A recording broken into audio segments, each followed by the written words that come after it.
Assalamualaikum warahmatullahi wabarakatuh. Kembali lagi di channel kami Rahmat VRZ. Kali ini kita akan mengupas berita tentang yang terjadi pada pagi tadi, yaitu ratusan cacing bermunculan dari tanah di Solo. Ahli gempa BMKG angkat bicara. Sebelum menyimak video berikutnya, alangkah baiknya jangan lupa tekan tombol like dan subscribe agar tidak ketinggalan berita-berita selanjutnya. Mari kita simak penjelasan berikutnya.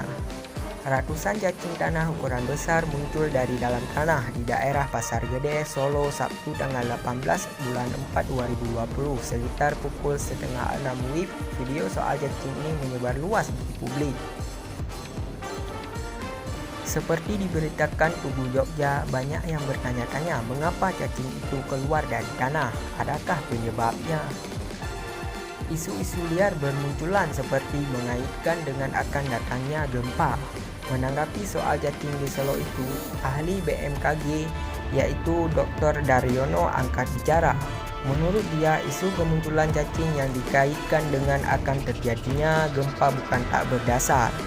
Beberapa peristiwa gempa merusak di dunia, diantaranya memang diawali adanya gejala alamiah berupa kemunculan cacing tanah secara massal. Di Taiwan, kemunculan cacing tanah dilaporkan pada 10 hari menjelang terjadinya gempa Shishi 1999.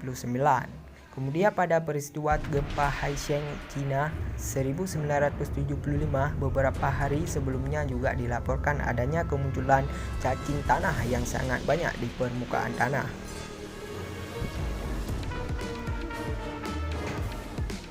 Beberapa sumber pustaka lain juga mengungkapkan fenomena kemunculan cacing tanah menjelang gempa seperti kajian Cheng DKK.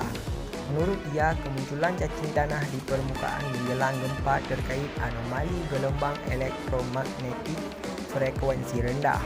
Munculnya anomali ini dilaporkan terjadi beberapa hari sebelum gempa bumi. Dalam sebuah penelitian yang mengkaji hubungan antara aktivitas cacing tanah dan kelistrikan, menempatkan beberapa elektroda yang dialiri arus listrik pada permukaan tanah yang banyak terdapat cacing tanah.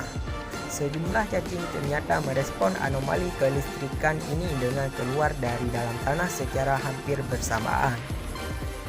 Namun demikian, masyarakat tak perlu khawatir. Berdasarkan laporan bermunculan cacing yang terjadi di berbagai tempat di dunia menjelang gempa besar, ternyata selalu didukung data perilaku gejala alamiah tak lazim lainnya, seperti kemunculan ular di beberapa tempat, anjing yang terus mengonggong bersahutan, dan ikan yang melompat-lompat di kolam.